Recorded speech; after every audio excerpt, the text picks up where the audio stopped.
নমস্কার দর্শক বন্ধুরা, কুকিং উইথ লাভ চ্যানেলে আপনাদের সকলকে স্বাগত।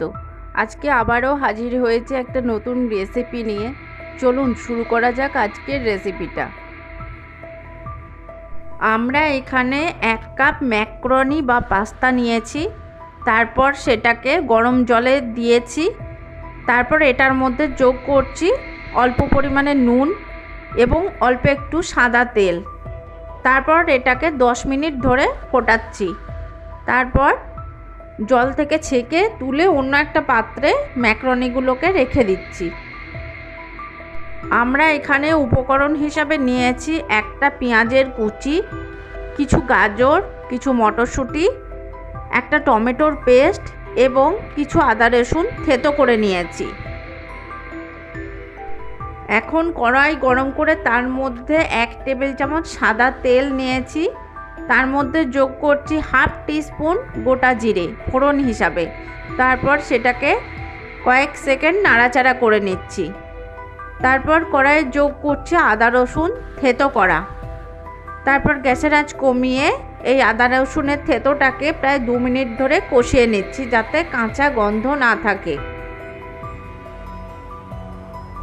আদা রসুন কষানোর পর কড়াইয়ে আমরা যোগ করছি কুচানো পেঁয়াজটা।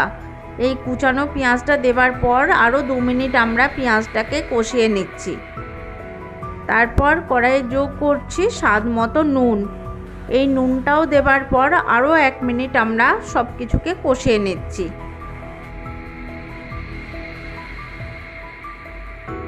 এখন কড়াইয়ে যোগ করছি কেটে রাখা গাজরগুলো।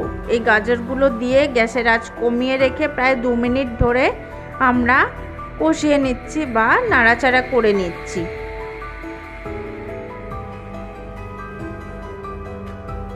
এখন গুঁড়ো মশলার মধ্যে কড়াইয়ে যোগ করছি 1/4 টিস্পুন হলুদের গুঁড়ো এবং 1/4 টিস্পুন কাশ্মীরি লঙ্কার গুঁড়ো। তারপর এগুলো দিয়ে গ্যাসের আঁচ একেবারে কমিয়ে রেখে 1 মিনিট ধরে নাড়াচাড়া করে কষিয়ে নিচ্ছি।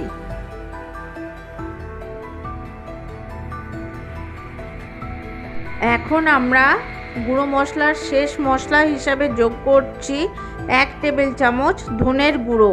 এই ধনে গুঁড়োটা দেওয়ার পর গ্যাসের আঁচ আবারও কমিয়ে রেখে 2 মিনিট ধরে কষিয়ে নিচ্ছি। তারপর কড়াইয়ে যোগ করছি টমেটোর পেস্ট। এই টমেটোর পেস্টটা দেওয়ার পর গ্যাসের আঁচ আবারও কমিয়ে রেখে প্রায় 3 মিনিট ধরে টমেটোটা কষিয়ে নিয়ে কাঁচা গন্ধটা নষ্ট করছি।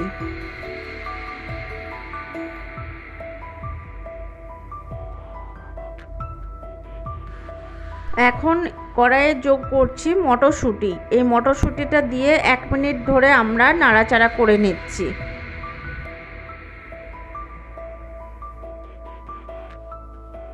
এখন আমরা কড়াইয়ে যোগ করছি 1 কাপ মতো জল। এই জলটা দেবার পর গ্যাসের আঁচ মিডিয়াম রেখে ফুটে আসলে কড়াইয়ে যোগ করছি সিদ্ধ করে রাখা ম্যাক্রনি। এই ম্যাক্রনিটা দিয়ে গ্যাসের আঁচটা আবারও মিডিয়াম রেখে 2 মিনিট ধরে কষিয়ে নিচ্ছি। সবশেষে আমরা এখানে যোগ করছি একটা চিজ কিউব।